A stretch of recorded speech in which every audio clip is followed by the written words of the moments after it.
right, good morning, everybody. Today's lesson is 218, a review of lesson 198. Only my condemnation injures me. Lesson 218 is a review of lesson 198. We're going to begin and end each session with this theme behind this set of review lessons for the last 20 lessons here. I am not a body. I am free, for I am still as God created me.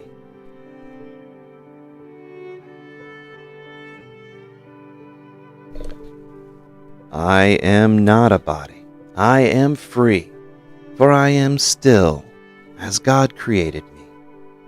Only my condemnation injures me. My condemnation keeps my vision dark, and through my ego's sightless eyes, I cannot see the vision of my glory.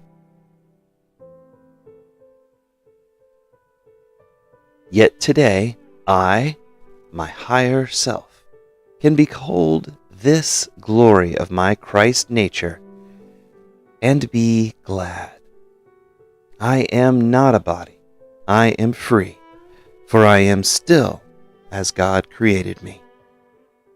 That's the lesson, short and sweet today. I'm going to go read the notes from lesson 198 from Tom's book, and then Tom's going to lead us in a little activity, and we're going to have a magnificent day.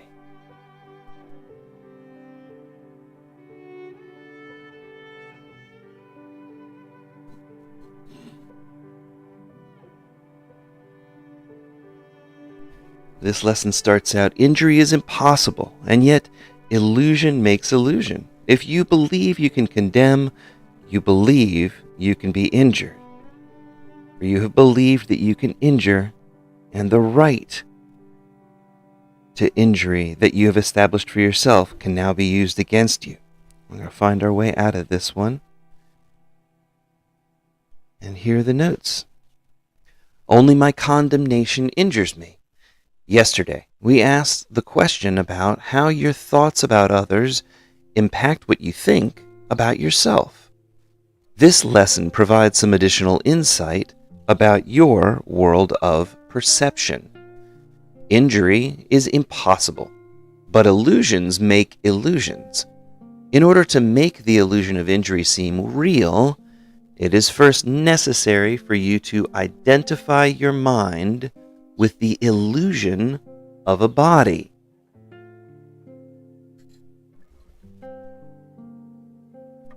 Our ego teaches that we have the right to judge and condemn another whenever they fail to make us happy. Because we believe we have the right to condemn, our egoic mind needs something apart from itself. Mind is truly formless, inseparable, and invulnerable to attack.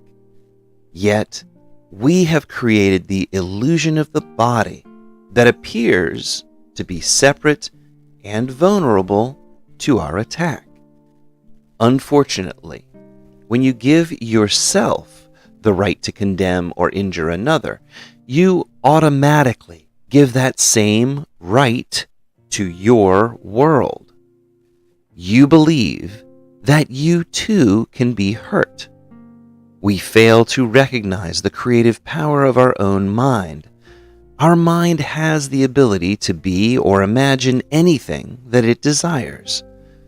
When we imagine we are not as God created us, perfect, whole, and complete, our mind makes the illusion that supports that erroneous belief. Our ego makes the illusion of our little s self appear to be our reality. The ego argues for the rightness of its illusions and clings to its desire to judge and compare. It creates story upon story, arguing for your littleness and your inability to be the causative agent of the world you perceive. You cannot give up the illusion that you can be hurt unless you first give up the illusion that you can condemn another. We fail to realize that we live in a world that is the creation of our own mind's erroneous beliefs. The law of perception states, condemn, and you are made prisoner. Forgive, and you are set free. Forgiveness is the answer to all the illusions of your egoic world. Forgiveness itself is an illusion, but unlike all other illusions that argue for your littleness, forgiveness is the story that argues for the truth of your higher self. Forgiveness ends the need for any additional stories involving blame, shame, guilt, and fear. Forgiveness is not the truth, but it does point the way to truth. Forgiveness ends the dream of separation with the happy dream of reawakening to the truth that the Father, Son, and your higher self are one. Truth knows nothing of forgiveness, since in truth there is nothing to forgive. Yet forgiveness recognizes the truth that we are not the body and cannot be hurt. Forgiveness is the one illusion that proclaims God's Son is not condemned and that your ego's stories of lack, limitation, and separation are not real. Forgiveness is the only tool that leads out of the dream that we are separate. Forgiveness is the Holy Spirit's reframing of our story to reawaken us to the truth about ourselves. We are not the body, and mind cannot be hurt by outside forces that are beyond our control. Forgiveness is the bridge that brings illusions to the gates of heaven. When you understand that your mind is the source of your experiences, you realize that nothing outside of your own mind has the power to harm your peace. It is only your condemnation that injures yourself. When you insist on your ego's need to judge, make comparisons, and condemn, you only crucify yourself. Any form of suffering that you experience hides an unforgiving thought. Forgiveness corrects your thinking and thus heals all pain. Forgiveness is excuse me.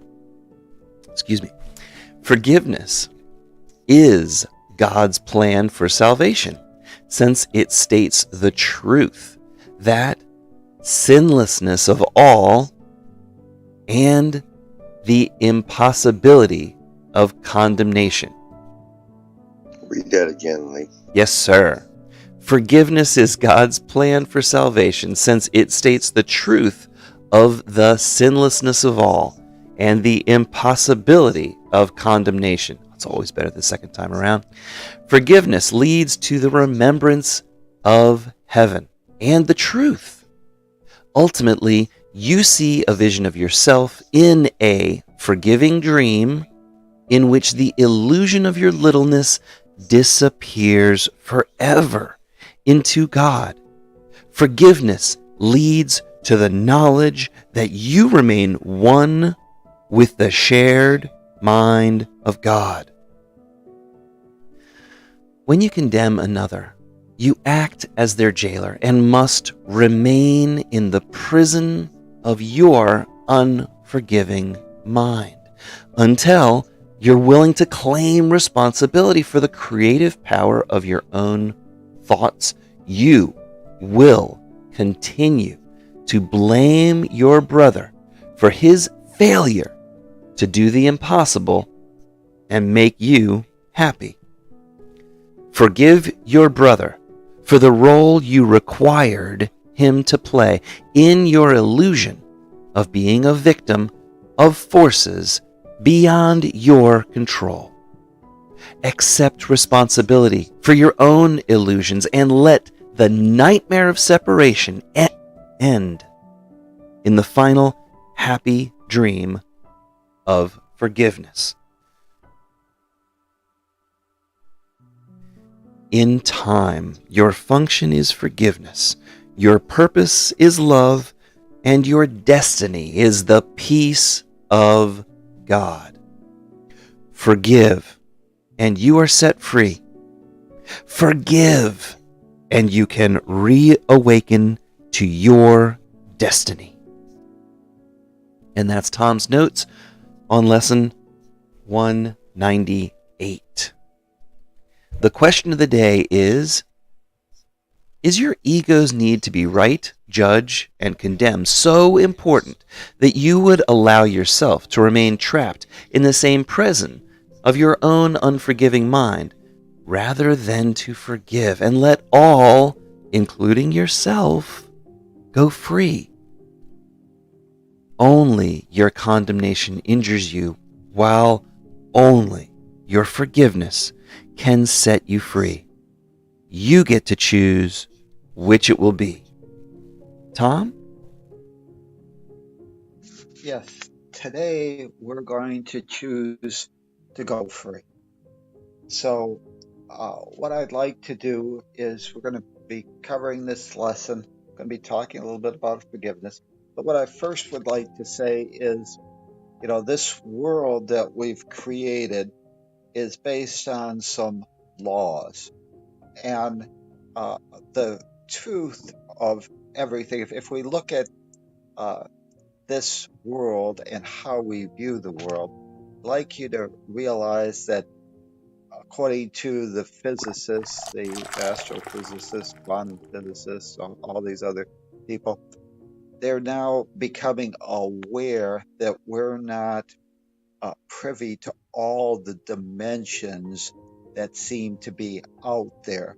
That actually, if you look at string theory, they have at least 11 dimensions. I think with M theory, they've moved up to 12.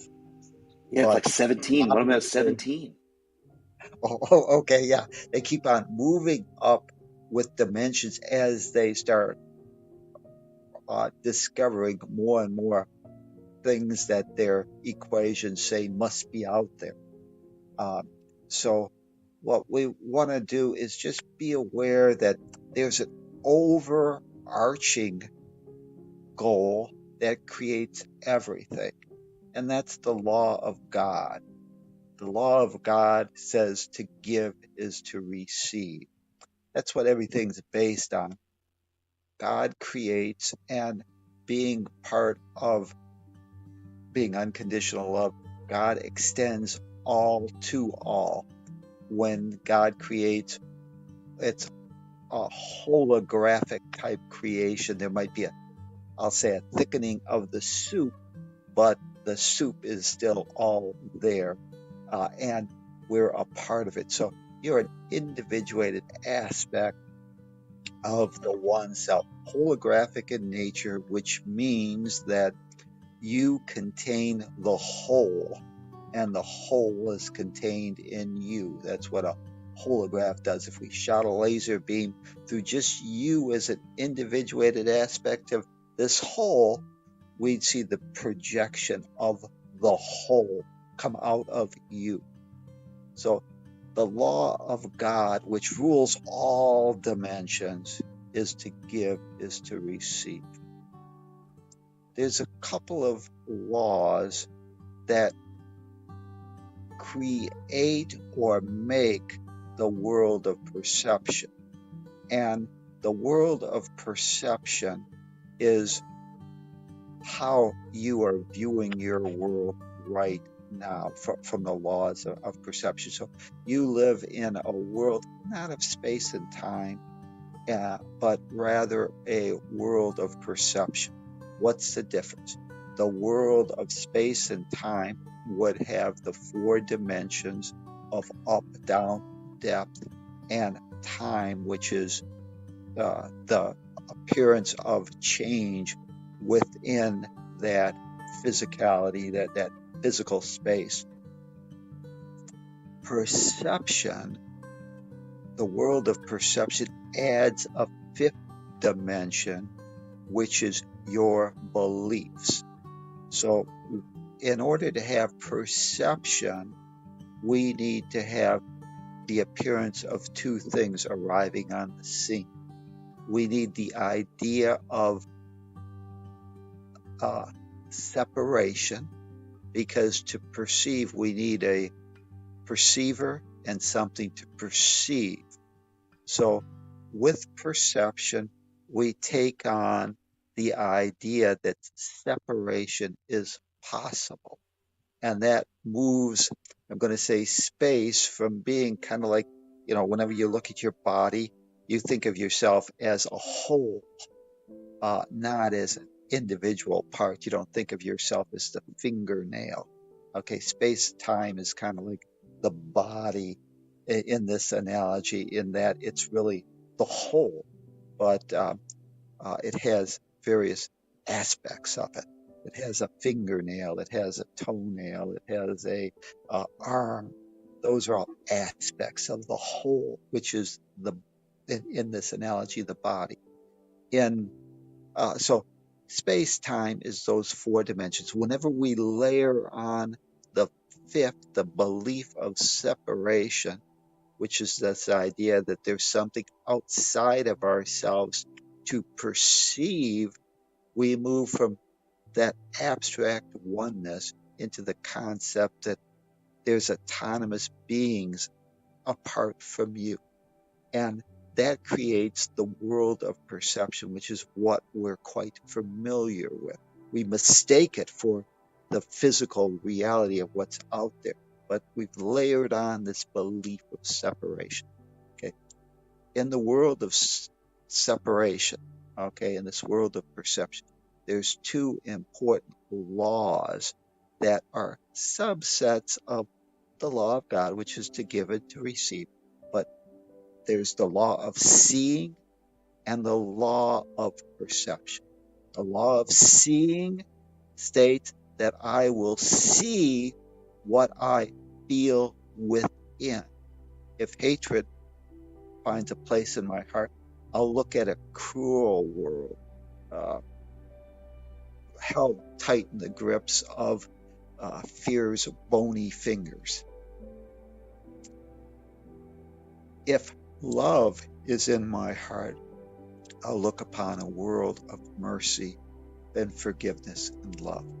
So that's the law of seeing, and what we hold within ourselves, whether it's fear or love, will be how we'll look at our world, how we will perceive our world.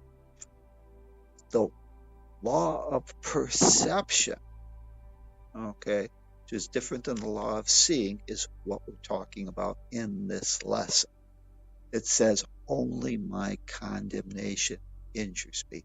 The law of seeing says, condemn and you are made prisoner, forgive and you are set free. So today we're going to go on a little journey and practice some of these laws and see how they apply to ourselves and our world of perception. And what we're going to do is we're going to move into that freedom and try to understand the law of perception, which says, condemn and I've made prisoner, forgive and I am set free. And just as an afterthought, there's a fourth law that maybe if we get around to it, we'll talk about, but it's the law of allowance. And the law of allowance states that in the world of perception, in the world of your own inner peace, you will never have the things that you desire and deserve until you can see yourself or imagine it for yourself and give yourself permission to have it. And it's the law of allowance that tends to trip us up in this world because we don't understand these first two laws of physicality, which is the law of seeing and the law of perception. And then we fail to understand that that law of allowance will allow us to escape the bonds of our limitations. Okay, so now what we want to do is get in a comfortable position and see if we can experiment, have a little experience with this lesson. Remember that I am not a body, I am free, for I remain as God created me. And the focus of today is on this lesson that only my condemnation injures me. So get in a comfortable position and just become aware of your essence. So breathe, and your essence is really the truth of what you are. And you're an individuated aspect of consciousness. And as an individuated aspect of consciousness, you have within you a decision maker that can decide to be or imagine anything that it wants in perfect safety. Because if we imagine ourselves to be a body, that's not the truth of what you really are. It's just a game token that we can move about on the game board of the world of perception, which is a world of our beliefs. So let's become aware first of truly are is not the body. And let's take that essence, that decision maker, the one that decides how you're going to use your energy, where you're going to place your attention, and let's move it outside the body so that we can look down upon the body as an observer and see the body sitting there, standing there at rest, and just hover above it as you realize that you are not the body. You are free. You are as God created you. You remain that one self, perfect, whole, and complete. Part of that holographic mind of God. And as decision maker, you get to decide where you're going to place your attention in this world that the astrophysicists, the quantum physicists tell us is available to us. All dimensions, all aspects of time, the past, the present, the future, all out there.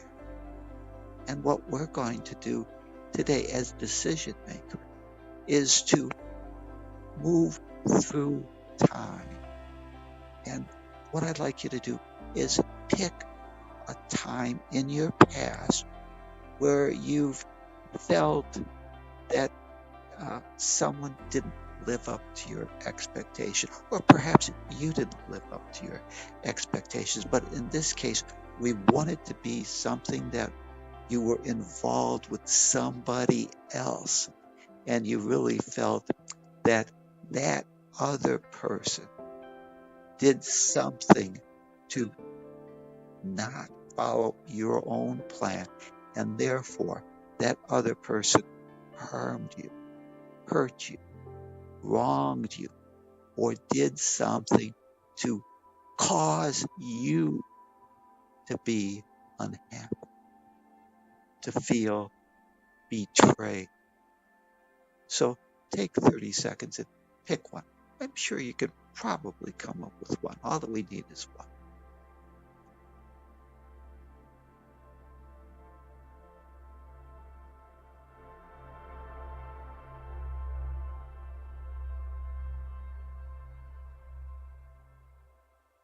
Okay, hopefully you've got one by now. And what we want to do is to just see if there's any, I'll call it juice left.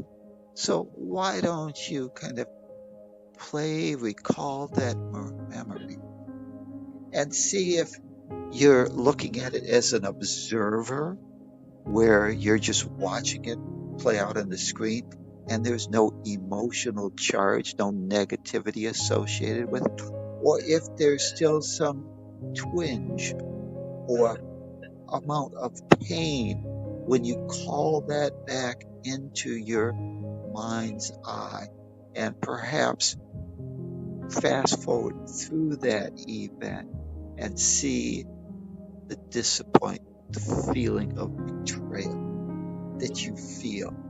So go within and realize it's all right to feel that way. So see if there's any emotional charge still left with it. Take about 15 seconds to just find out if there is some charge.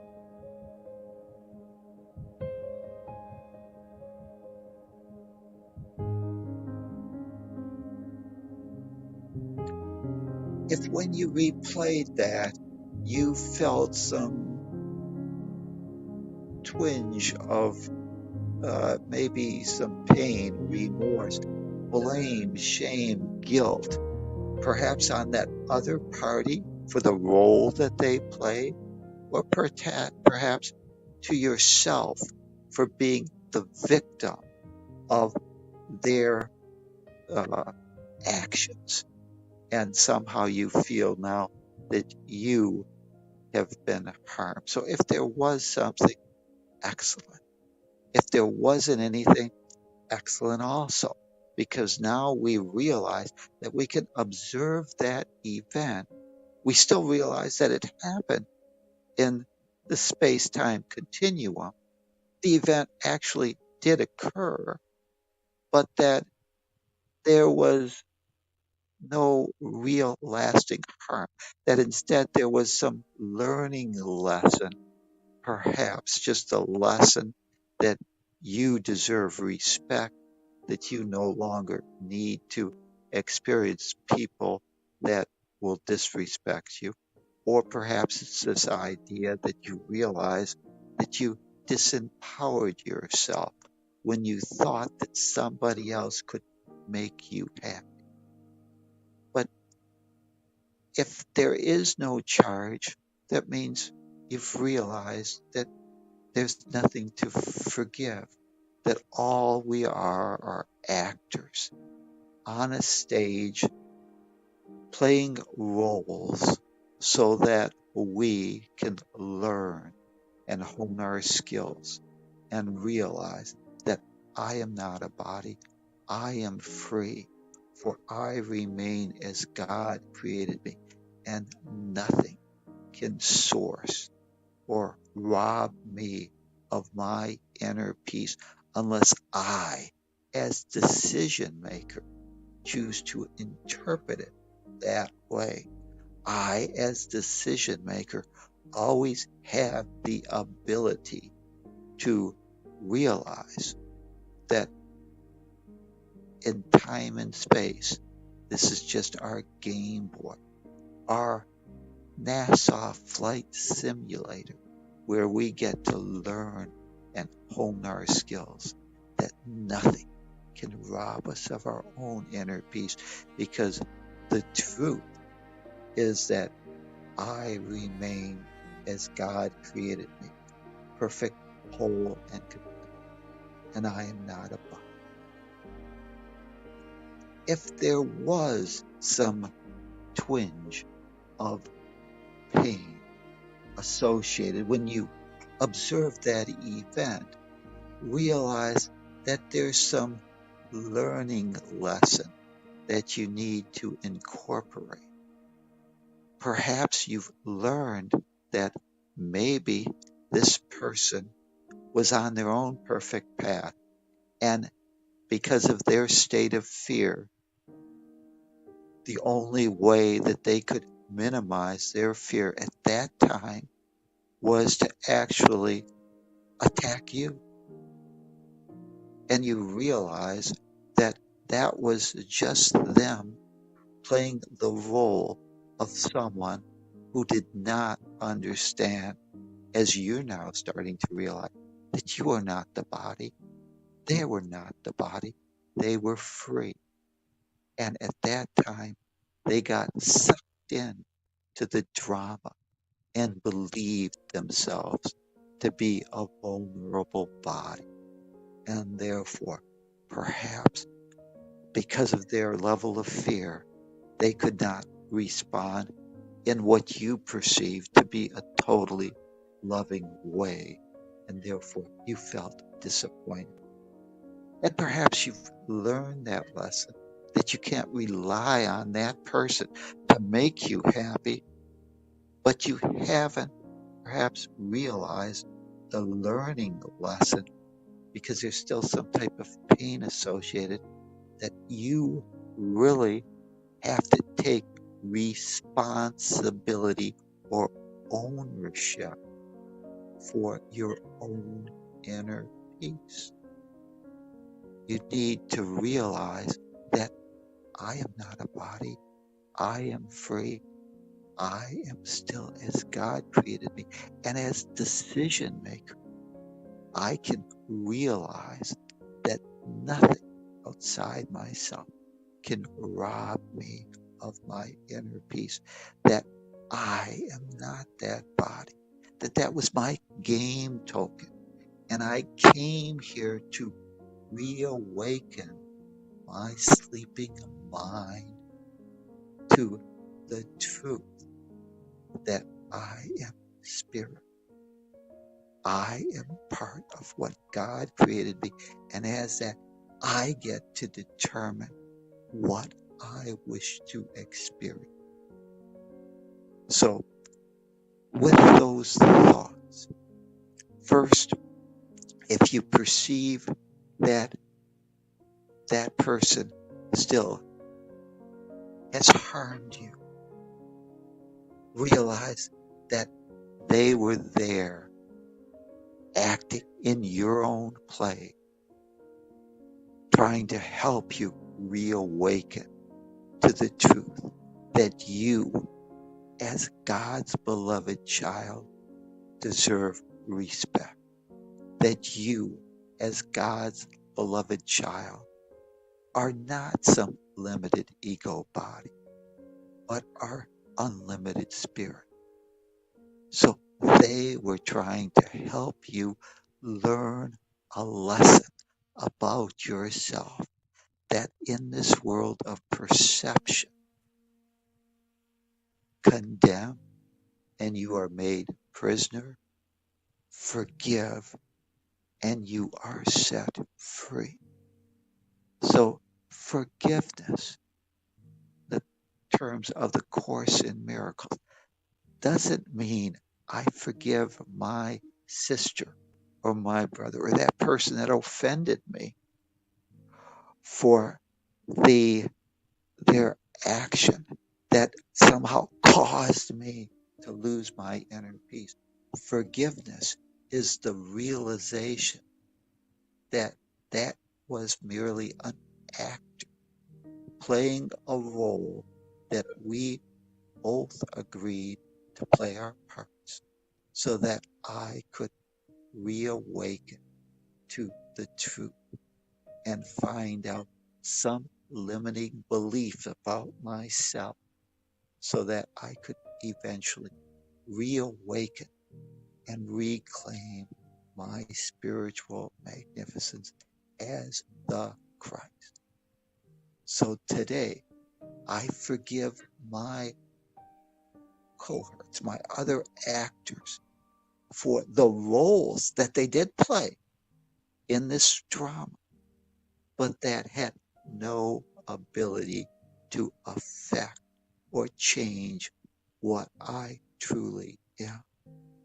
That was merely just a game, an act in this grand dance of reawakening that puts me one step closer to reclaiming my divine birthright, part of that holographic body, perfect, whole, and complete.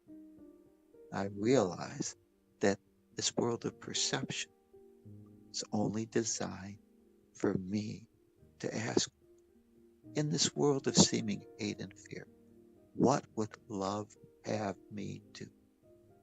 That's all. I ask for that guidance. I learn the lesson. So today I forgive all the actors for the roles that they played in this learning lesson for me that I mistook as somehow having the ability to cause me to lose my inner peace, to have that belief that there was something outside of me that could rob me of my peace and happiness. So I forgive my fellow actors for the role that they did. And in that forgiveness, I no longer have to create a story. I no longer have to say that whoever this was, Mary, Joe, Sam, that they have to do something to earn my right to forgive them, or that I'm going to give them their freedom, but I'm going to know that they really hurt me. No, I'm not a body. I am free. Therefore, they couldn't have hurt me because I, as the decision maker, am spirit, consciousness. And consciousness is a product of my own mind. Only my mind's condemnation can make me feel pain or suffer. So today, I open up that cell and release all those co-actors. And perhaps I pass out Emmy Awards for Best Supporting Actress, Best Supporting Actor. And I tell them, great job. Thank you. Thank you. You're free to go. You can take your trophy if you want. If you want to continue to stay in prison, that's okay. But today, I realize that you were really playing a role for me to reawaken. So open that door and watch them leave. Perhaps they leave the prison. Perhaps they believe this law of allowance that they've really done something wrong and they want to put themselves back in that jail cell. And maybe they don't decide to leave, but that's their own choice. So you allow and you accept that they're on their own perfect path and that we've all played our roles for their gentle reawakening to the truth. For we know that they are not a body. They are free. They are still as God created, perfect, whole, and complete. And if they want to continue with the illusion in this world of perception that they lack, that they're a sinner, that they've done something wrong, we could hold the truth that they're merely actors, and we will not mistake the roles that they play for what they truly are. So we release. The law of this lesson is only my condemnation injures me. So now that we've released them, we have to look at our own mind. What was, as an observer, as you look back at that experience, what was, if there was any pain associated, what was that lesson trying to teach me? Ask yourself, what would I have to believe about myself to cause that experience, to bring that experience into my awareness? What was the lesson it was designed to teach me? Because that is what we must unravel. What was that lesson designed? What would I have to believe about myself? So give yourself some time to ask the question and see what learning lesson it was all about, and realize that the learning lesson had nothing to do with the other actors. It has to do with yourself. So if you felt that that person was disrespectful, and you perhaps realized, and maybe you even forgave them before for their past role, and you thought that the lesson was that Joe hurt me, and now being a spiritual type, I need to forgive him so that I can go on with my life. That wasn't the lesson. The lesson is something more. The lesson is that perhaps I deserve respect. Perhaps I have to realize that I'm responsible for my happiness. Perhaps the lesson is to realize that there's actors that are designed to pull our strings, actors that are designed to at least be to ourselves maybe the Hitlers in this world, and that we, as individuated aspects of consciousness, have the right to decide that, hey, I no longer want to play with those actors. I want to enjoy or have a fun, exciting adventure instead of always having to struggle with people that seem to be trapped in their own fears. That I could give myself permission to attract people that see themselves as perfect, whole, and complete, that see themselves as responsible, that I can give myself permission to allow myself to attract, we'll just call it maybe a more loving person into my life. So take some time to think, what was that lesson designed to teach you? Because in your world, you are always the star. It's always about you. So what was that lesson? Take maybe 30 seconds and ask for guidance and see if you can come up with an aha moment for that experience.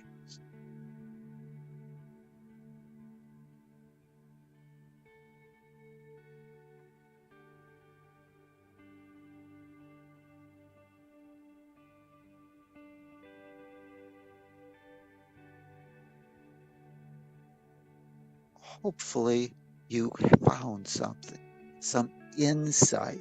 Perhaps in the past you were always looking and thinking it was the other person that had the problem. But now you realize there's two sides of one inseparable coin. And you thought they were the cause. And now you realize that you, as decision maker, have the ability to change a belief about yourself and to say, hey, I no longer need that experience. So today what we're going to do is that other step.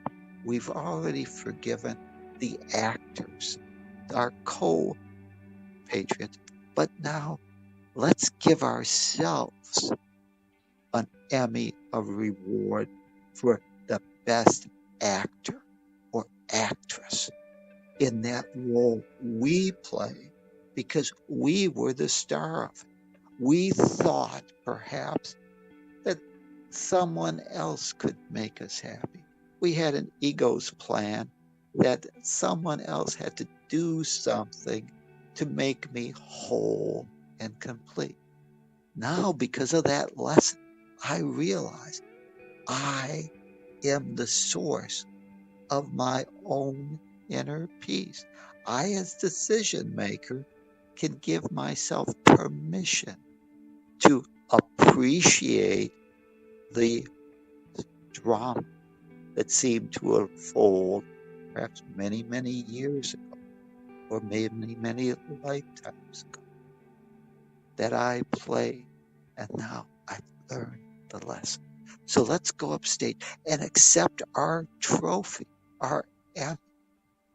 And as we walk up and grab that trophy, we realize that because we've learned that lesson, we no longer have to continue to hold that limiting belief.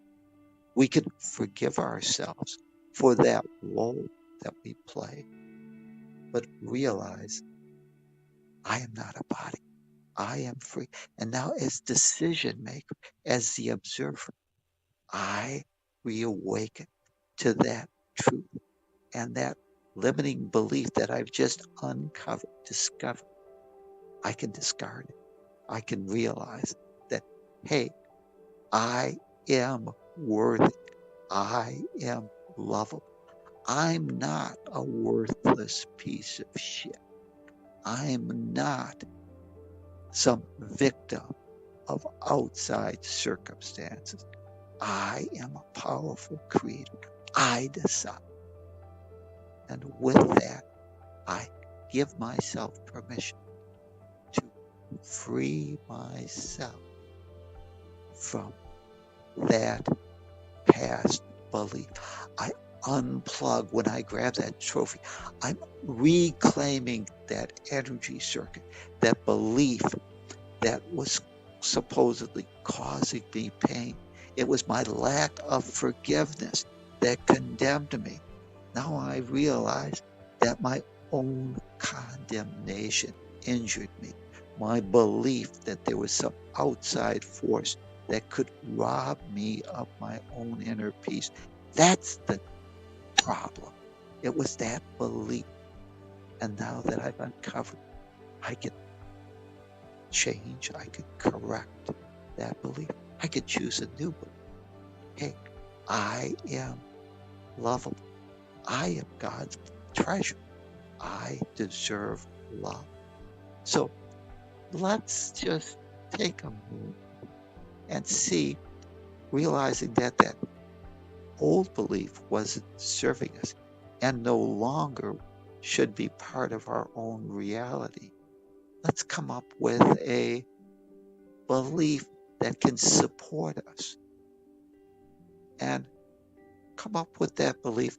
And when you come up with that belief, I don't know what the supposed problem was, but what we want is a belief that could hopefully go to the core of the problem. For example, if I felt that I'm not lovable, it could be I deserve, and people find me, my experience is that I am lovable. I deserve love and I receive it now. Whatever that belief, come up with a belief that supports you. And if you're still mired in the belief that maybe you're not such a powerful creator, that you can't just create that total belief, come up with a corollary and say that perhaps I'm not lovable totally, but I'm deserving of love.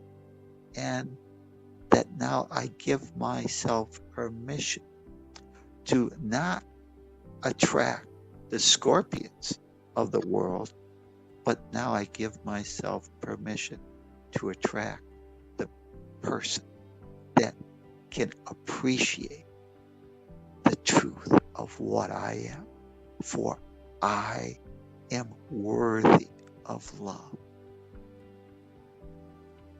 The law of allowance states that no matter how deserving you are and qualified, and you're definitely qualified and deserving of receiving unconditional love.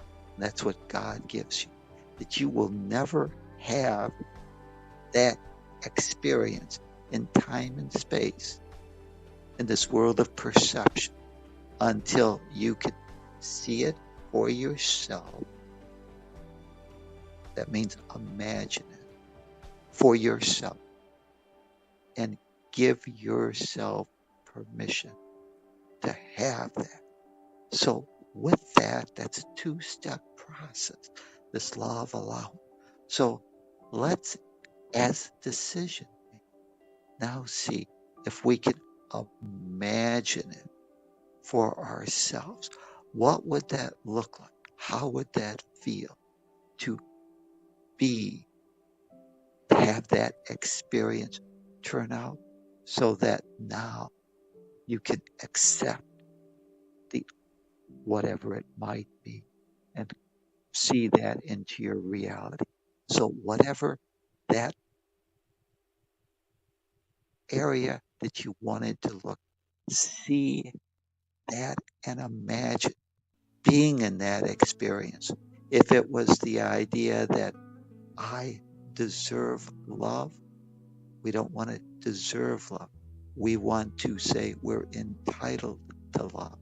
And therefore, we have that situation. We don't want to postpone it for the future. We deserve it now. So see yourself the recipient of that new belief and the benefit that flows from that belief. So take a moment, well, just maybe 30 seconds to at least start feeling this, because we want to have this exercise, this experience.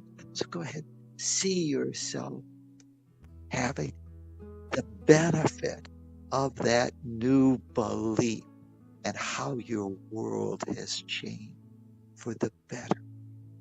You're the recipient of that new result caused by your now belief that you're entitled to that and that you're the causative source for your experience. So imagine for yourself.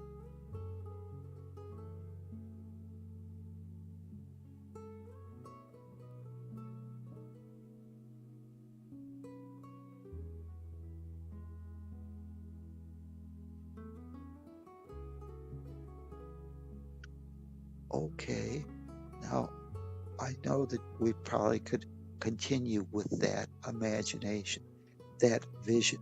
Make sure that when you imagined it, that you saw yourself receiving that, yourself getting the benefit, not Tom or Mary, but yourself. So make sure that you place yourself in that vision.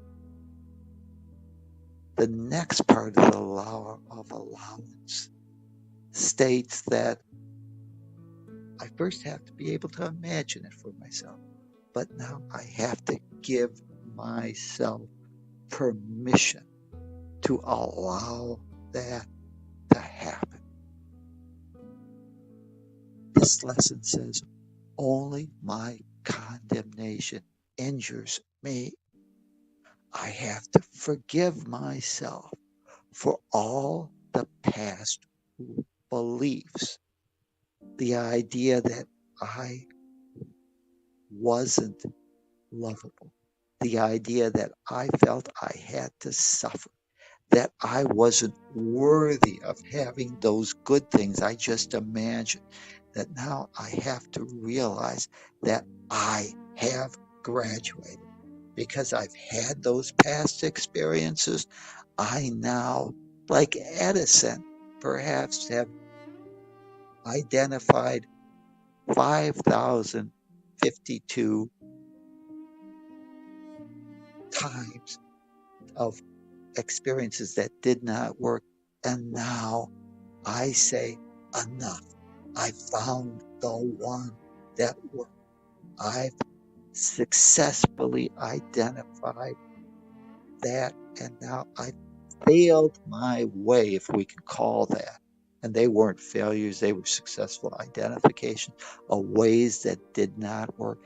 And now I give myself permission to say, I've graduated.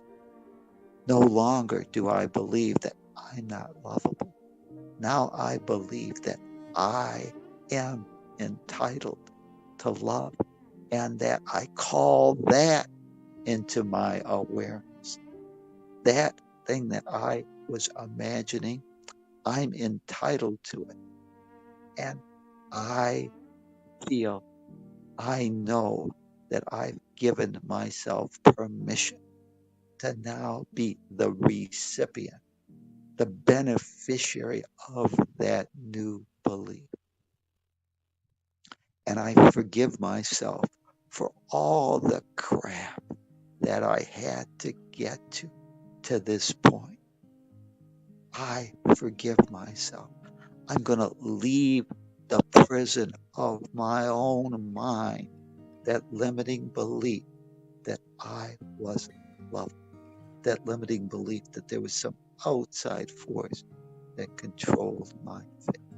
Now, as decision maker, using this law of allowance, I move forward and reclaim my divine birthright. I am not a body. I am free. I am still as God created. And as individuated consciousness, I, as decision maker, am in charge of my own beliefs. Nothing can rob me of my own inner peace unless I choose to allow.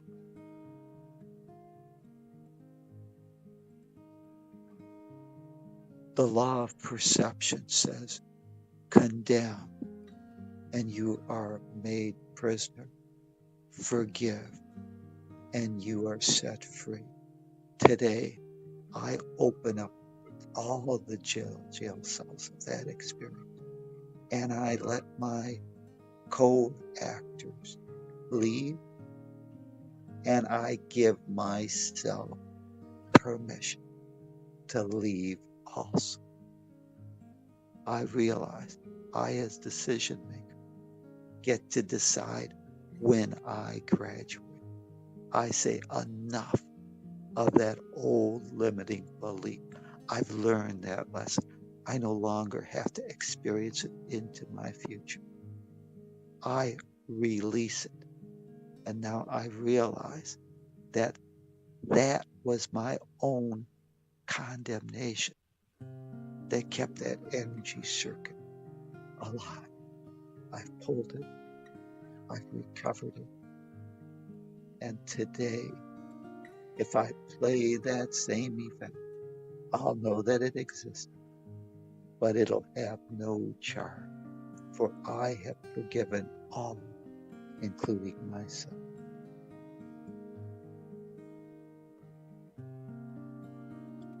The law of perception, condemn, and I've made prisoner. Forgive, and I'm set free.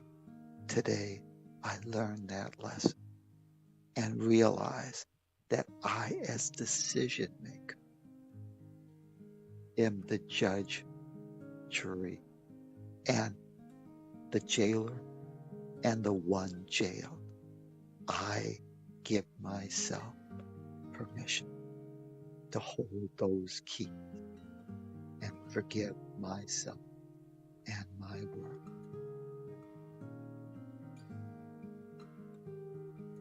So today, realize that you are this decision maker that gets to decide how you're going to respond to the circumstances, the events that the mass collective consciousness throws your way.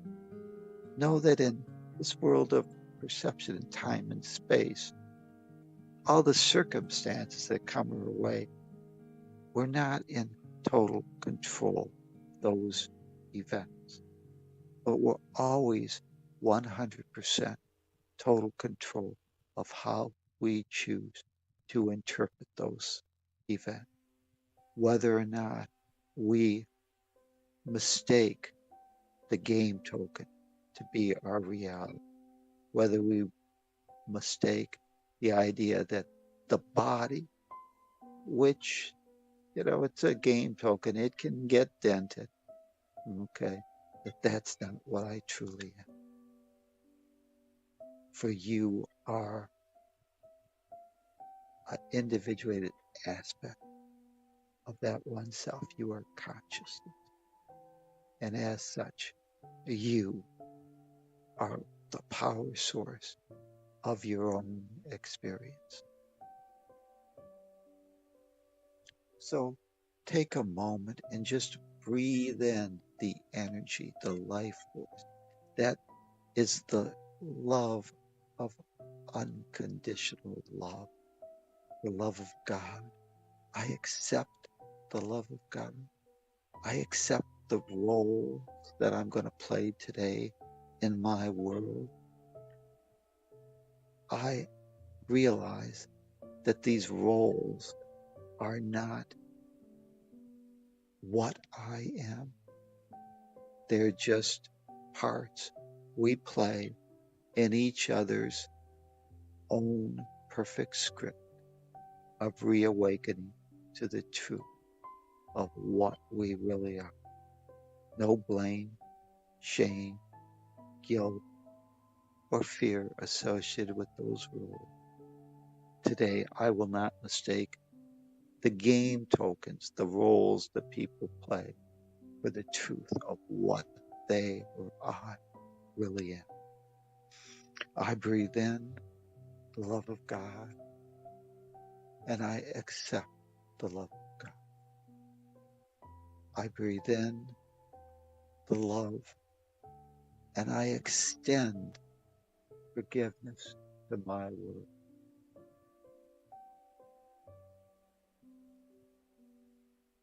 Breathe in this awareness.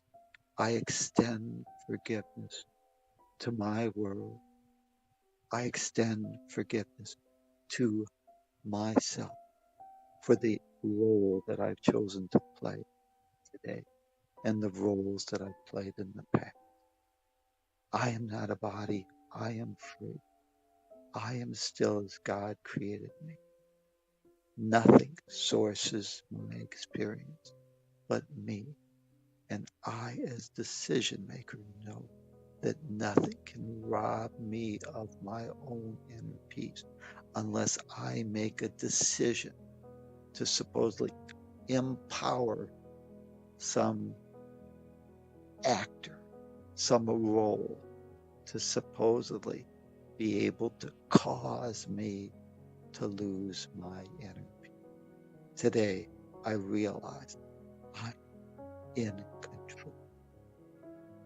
I am the source for my happiness and my own inner peace.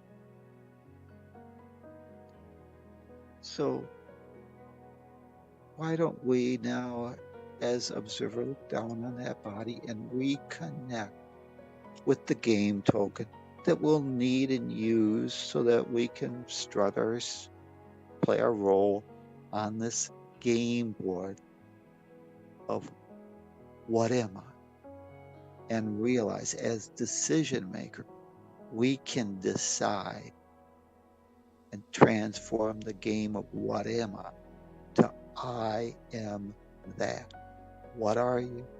You are love and form. You are going about reducing, managing, controlling your own fear. And once that's under control, helping others do the same. And that's what love would have you do. Ask for guidance. What would love have me do? And follow it, knowing that there's no blame, shame, or guilt. Just learning a lesson unfolding for our gentle reawakening.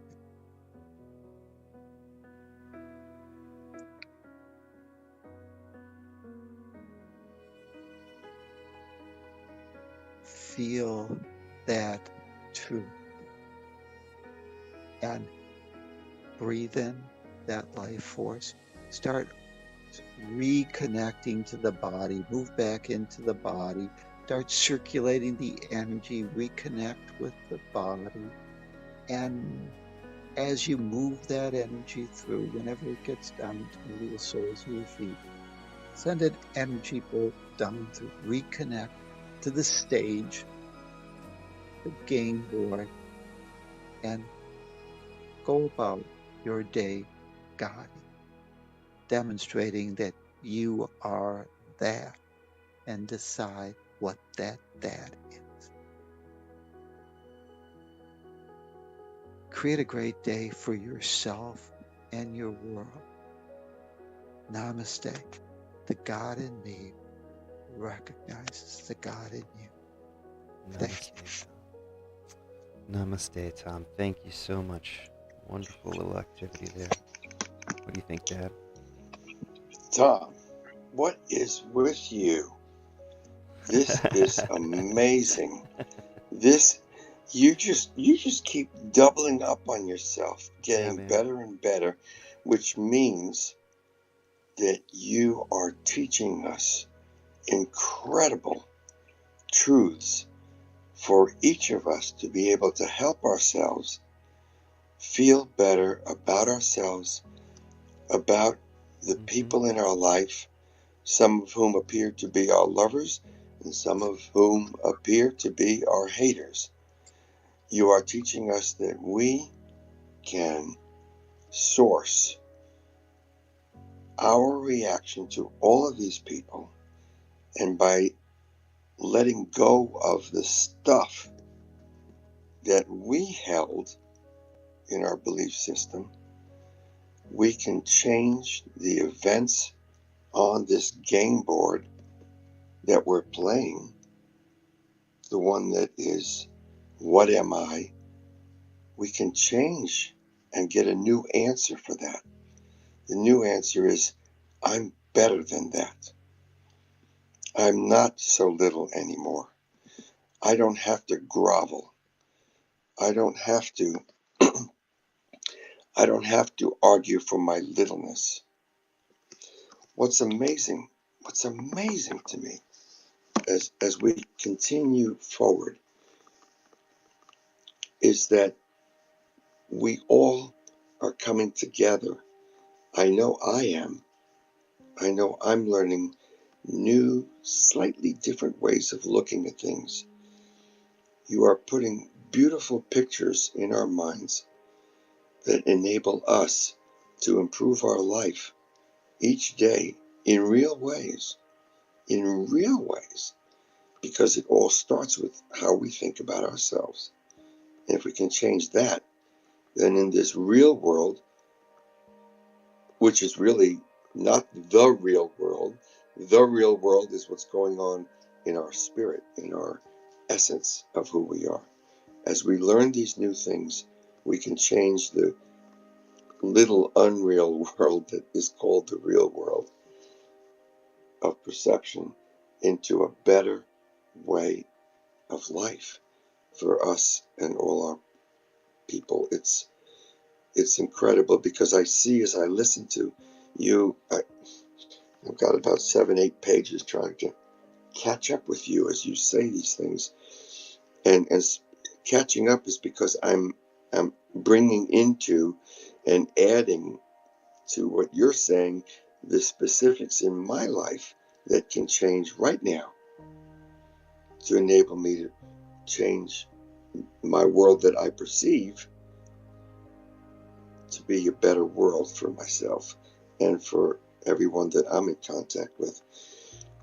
Um, I'm just in love with the stuff you're teaching, and it's just terrific. And thank you so much for doing this. Yeah, I just want to say that, Course in Miracles should be a practical course. And if your spiritual practice cannot help you uh, be able to uh, have inner peace in your world right now, I say it's of little or no use. And I think that a lot of people, in regard to A Course in Miracles, they mistake the thought. You probably heard people say, well, it's all an illusion. It's not real.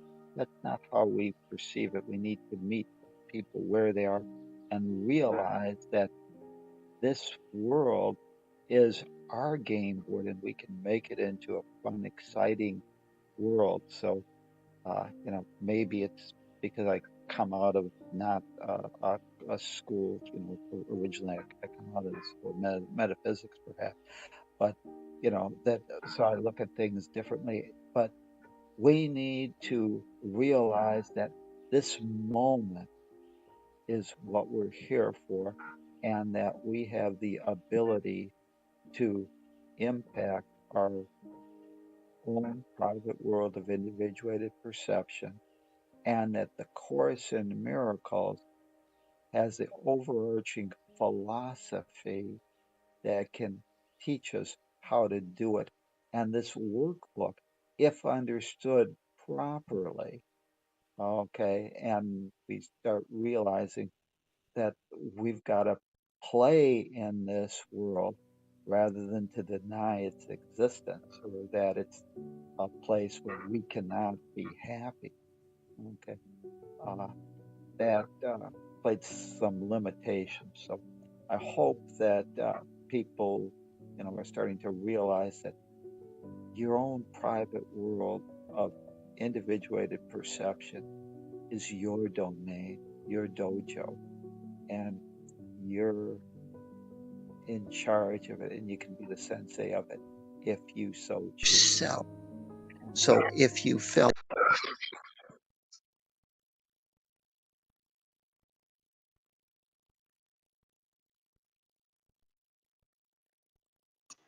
Something happened. Sure did.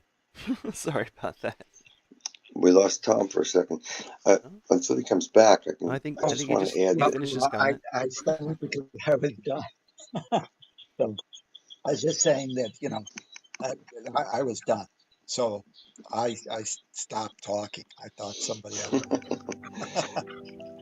Thank you. Tom, I as I listened to this meditation, to this exercise, I I thought of the book, the story, and the play Les Miserables, which is one of my favorite plays. I've seen it, watched the play many times, because my brother Michael, who directed the play, uh, directed it a number of times with different casts, and I've always enjoyed it. There are certain things in that play, in that story, and this was written hundreds of years ago, a couple of hundred years ago anyway. And of course, it was about the French Revolution. But the story is, at one point, here's a man who's been in jail for, I don't remember, 12, 20 years or something. And he realizes at one point in his life, and it's in one of the songs, if I am condemned, if I condemn, I am condemned. This very lesson is one of the linchpins, one of the essences of what makes that book such a classic. It's been around for a couple of hundred years, the story. And then it was made to a play, and then they made music to it. And it continues to inspire people. I can't watch that play or movie without crying. I've seen it 3 different movie versions of it, and I keep going back to it because it has this higher sense of truth that either we ignore it and keep living les miserables, the miserable lives, or we rise above it. And that's what that story is truly about. And that's why it's a classic. That's what came to mind so many times, even within the context of your words, things that came from that play. It's it's just remarkable and very exciting for me. And I want to let other people speak too, but I can just tell you that this really got me excited, as I think you can tell. Thanks. Wow, Good got morning, lots of Tom. people here. Yeah, good morning. Tom, I Oh, closed your mic because you were trying to speak, but there's feedback from your mic. oh, okay. Is it okay now? Yeah, it's perfect now. Thank you. Okay. But Bob mentioned Les Miserables uh, and Victor Hugo. But anyways, whenever I was a kid, uh, I don't know exactly what age, but I was always, uh, home alone, and there was a movie. Actually, it was this movie that was played as in Detroit. It was Rita Bell or whatever. She had some movie and she'd call people up, and stuff. But anyways, I watched that movie, and that watching that movie with John Valjean and his story and his life, that gave me a totally new perspective. And uh, and in this case, the bishop uh, gives him his freedom whenever he's committed another crime and stole all the silver and the candelabras and stuff like that. But anyways, he goes on to try and live the best life that he can. And when I saw that movie, I kind of made a little compact with what I perceived to be God, that I would turn my life over and try and not be the devil incarnate. Wasn't necessarily that successful at it, but that that was to me like just seeing that someone could have been forgiving. And I remember a few years later there was this lady, uh, and she offered to feed me, and I just couldn't believe somebody would do that, because she had no obligation or responsibility, and I couldn't handle it. I had to run out because that changed my world. That she had seen me as something other than a worthless piece of shit, and I couldn't handle that new belief. But it got me again thinking. So that play and the musical and stuff, and I, like Bob, have seen a number of versions and seen the play live and love the play, and I pretty much know it by heart, the songs that are in it and stuff like that. But uh, yeah, it's amazing. You bring that up, and there's again how certain things can connect. But at I don't know what I would have probably been, would have been probably under around 10 or so whenever I saw that. But that made an indelible impression that someone who was a convict, not necessarily because he really did anything wrong, but he stole a loaf of bread so that his sister and his family could eat. But uh, he had served his time, and that someone had saw that he really wasn't a con. There was something good in him, and that he could change, and he made a commitment to change, and he did do it. So it's a lovely story. If you guys aren't familiar with it, I certainly recommend it. Thank you again. Hmm.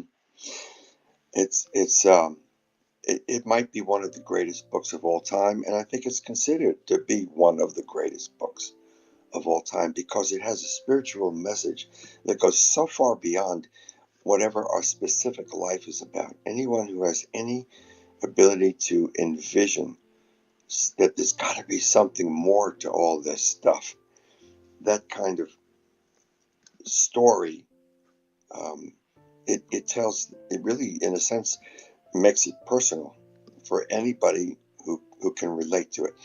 I can tell you that my brother, Michael, when he was directing the play, and he had his cast, and they were all high school students, but he told me, he had two singers, two male singers. They were seniors in high school, and he said it was a perfect storm kind of thing that he had these two at that particular year, and he could have the two most important parts play out with voices that really drove it home. And I still have that a copy of that play that he did at that time because I went down. I wanted to hear it again. I wanted to hear him. I wanted to hear how he did it, um, Michael. And I watched it three times during one weekend because that was the weekend I had to go see him. And in the second time I saw it, for some reason, there's a scene right at the end of the first act. I'm not telling anything about the play here, so for anyone who wants to have this experience, please, as Tom said, get it any way you can. Watch the movie, whatever. Anyway, in this particular scene, it's when the French Revolution or this little fight behind the barricade actually starts. And it's all full of gunshots. And they're shooting this way and they're shooting that way. They're shooting this way, they're shooting that way. It's very emotional. The songs are powerful. But in that particular production, on the second one of the three that I saw, the acoustician, the guy who was running the sound behind stage, he messed up and the sound went off. In other words, it disconnected. And when these guys had these guns and they're shooting at each other, there was no sound at all.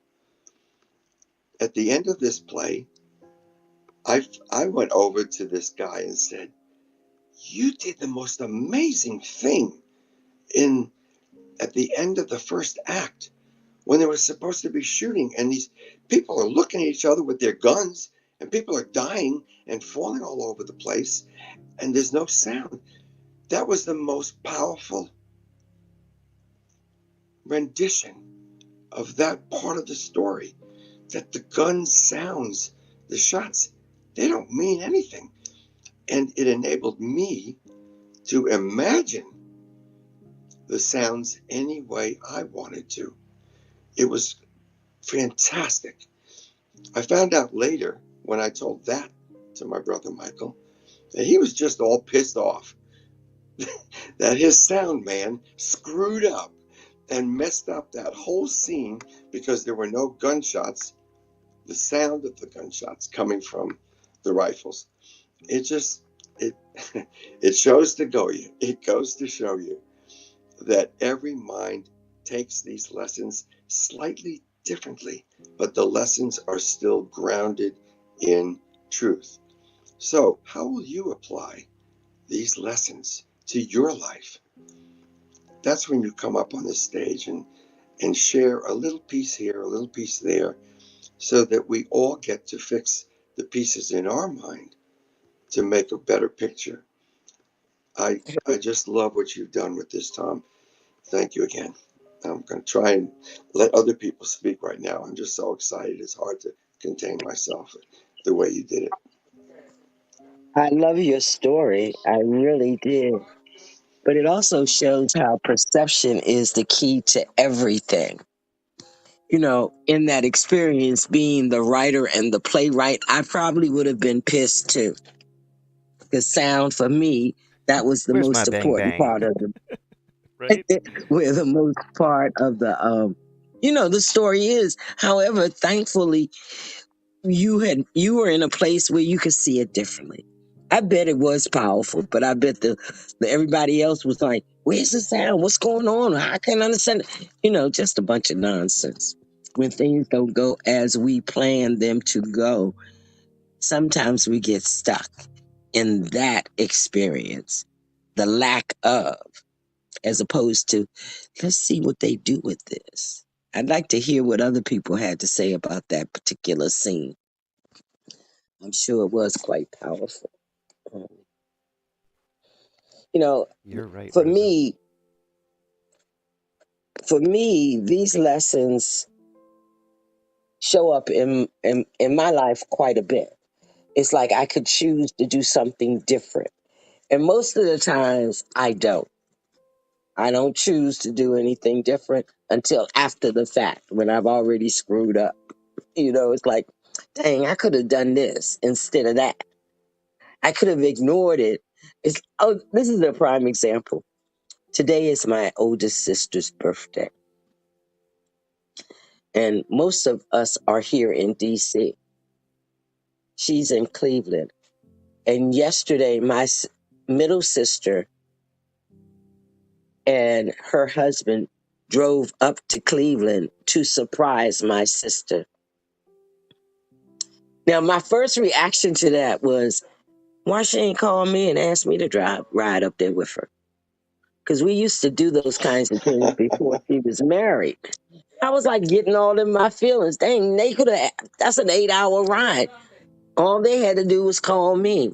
Although Friday, I have another commitment with another part of our family that I'm there for. So I probably wouldn't have been able to go because I had already made this previous commitment. But that shows you how our first initial reaction, where you listen to your brain and aware of your feelings, and then choose to either say nothing or change your perception. I chose to change my perception because I know how happy it made my sister, my oldest sister, feel. I could feel her joy when she opened her door and there was Kim, a baby sister, and her husband. I know she was super excited. And I then moved into that excitement. It was just so amazing. The transformation of thoughts when you are aware of what you're thinking before you react. And that's what this is all about. That's what these lessons are all about. And I have noticed that I've been doing this since 2008 more readily now, more every day now than I did, of course, back then. I didn't see the value. I was still confused in 2008, 9, 10.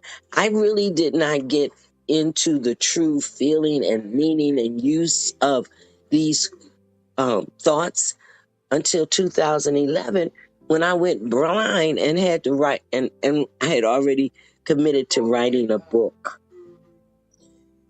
And then that's when the perception and the use of being aware of the thoughts in my head and the words out of my mouth should be in a more positive fashion, should be in a more loving fashion, should be in, a place where you're not judging. You're just stating a fact or giving someone a thought that could change their feelings, their emotions, it takes a minute for most of us to even begin to use these things or become aware that we can use these to change our life. Most people don't believe that they are a product of their thoughts. What you think about, you bring about. Those things that you focus in on will always eventually meet you because you're bringing them to you. You're opening to them. You're opening yourself for everything that comes out of your mouth. So I always say that every thought and word that I hear, think, and say is a prayer. It can be picked up in the universe. The thought is already in the universe. Otherwise, I wouldn't have caught it. Somebody else was thinking that. I caught that energy. I caught that vibration. That idea came into my mind. Now, I can choose to squash it or let it go on. I could receive it and say, oh, that's not true. Or I could say, yeah, that's true, and say it again, put it back out there. And I think that really that our job is to be accepting and able to judge whether it should be said or not. I may not be the one who has to say that. I always ask myself, is that the truth? Am I to tell them that? Am I the one that's supposed to spread that news? Sometimes it's not, and so I close my mouth. I might see it, but I ain't saying nothing about it. Or I'll pray in silence about it. Not everything has to be shared out loud. Um, and so, you Amen learn to this. that. Amen. Keep talking. I'm done. With I'm done. I this, was just admiring your story. I loved it and how you perceived it, and yet you still enjoyed it immensely. I wonder how many people left out of there enjoying it and not criticizing. Oh, he did do this. Oh, he did that. Really? Okay, I'm done. I'm complete. I do have something I've got to add right here. Everybody, whatever you got to say, hold on to it. I promise I'm not going to talk forever here. I promise. At a certain point, and in my case, it was page 6 of my notes, and I'm going to take this particular lesson that Tom just took us through and his meditation. I'm going back through it because I was writing as fast as I could because thoughts were coming, and I'm trying to write down what Tom is saying at the same time. At one point, about halfway through, I stopped and I put something that came to me instantly and extremely powerfully. I wrote it down, put a circle around it. I just came back to it, and that was, for God's sakes, let us not monetize this. Now, why would I say that? Yes, we have to make, quote, a living on this game board that we live. But when anyone takes a small part of truth and then makes it work towards what the public, quote unquote, perception wants in order to make money, then what happens is it all descends from the actual truth that it was into images of truth. And then it goes to symbols of truth. And eventually it comes down to nothing but how much money is in the bank. And I'm not against that, obviously. But when we take truth and take out the whole picture, the life of that truth, the bigger picture, then we ruin the message.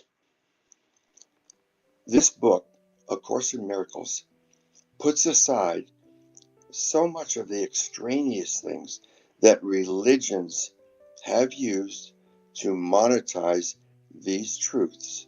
I'm not trying to place a bad name on religions. They've also, and thank God they did, had to exist through time.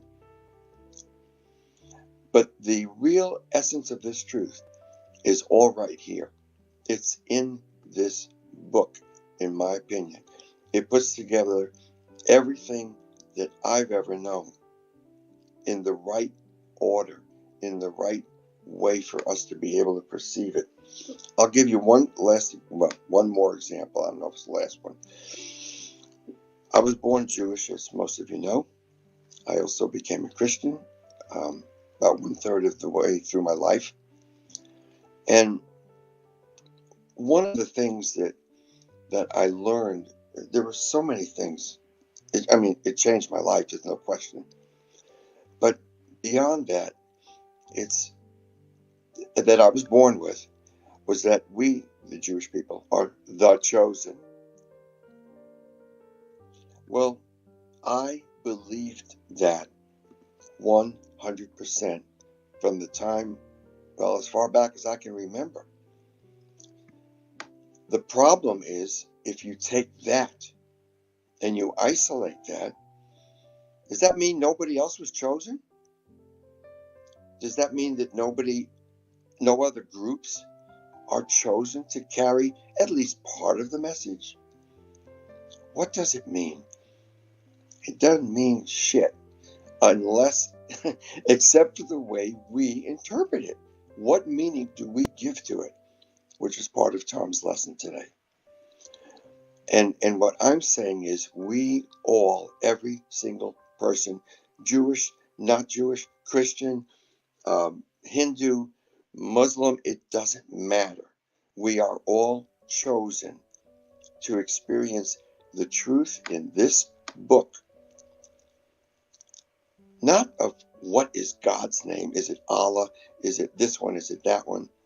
But we are all children of God, entitled to peace, to the peace of God.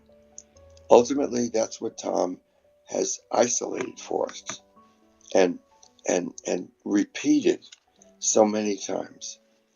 How do we, because that's the goal, how do we get to the peace of God? Do we have to be, quote, chosen? Heck no. In Les Mis, Jean Valjean definitely was not chosen. He was chosen to go to prison by people. So who gets to make that choice? And that's what Tom did so beautifully and eloquently this morning. We always get to make the choice. Are we going to stay in prison, or do we want to live a free life, perfect, whole, and complete? And there's so many things in today's lesson, and perhaps it's because, at least in my mind, I've been sneak peeking into the next few lessons. We're at 218. 220 goes, we changed to part 2 of the entire Course in Miracles workbook lessons. 2 more lessons. Tom is helping us all get to this point where we know we are the maker of our experience. We are the decision maker. We choose to go this way or that way. Is it the road less traveled? In some cases, yes. In some cases, not. Each of us can make a decision. And as we learn that, and that's the ultimate lesson here, perhaps, we go into part 2, which is going to be about how do we employ these lessons and start to change our life. So I'm getting very excited about this. I've gone, as Lee has mentioned also, through this book a number of times. Tom has, Lee has, different number. But each time it gets much more vivid and actually easier to understand. So I'm always going to be, I plan to always be going to read these things. And Lee, being the one in charge of sound for all of this, you recognize that sometimes if the sound didn't work out right, that's okay Yep. too. And sometimes I Anyway, forget to end the stream like I said I was going to as well. So good. I'm things glad you just kind didn't, of because roll on. So this is all available in the replay, and any second now I can stop. But wonderful. I'm glad you brought up the second part. It'll start on Monday, and the very beginning of it is words will mean little now. And Hmm. being the reader, I won't belittle the part for at least using words to establish the ideas. And I'm grateful for a chance to play that role. It's definitely helped to do it for practice for we've practiced for we're coming up on 7 years, Papa. My goodness. Mm-hmm. That was a Mm-hmm. long time to do this, but I gotta say, it's still producing new ideas, new benefits, new help in my life. And so it's not like it's a normal book. It's a new book every time I read it, and for some reason, it just gets better. In spite of going through stuff where my this morning my ego just punched me in the stomach a couple of times. I couldn't get it out of my brain, and then I prayed, and it got out of my brain for a little bit. And now, the quicker I turn things over, the less time they condemn me. And so today, my thoughts are not going to keep me in prison. I'm going to let myself out and everybody else out that needs to be let out just to make sure that I get out, because that's what it's all about. It's not living in the prison today. So, I'm going to get myself cleaned up, get some breakfast. We'll get our show on the road. I'm going to end this stream. I'll be back tomorrow morning to read lesson 219.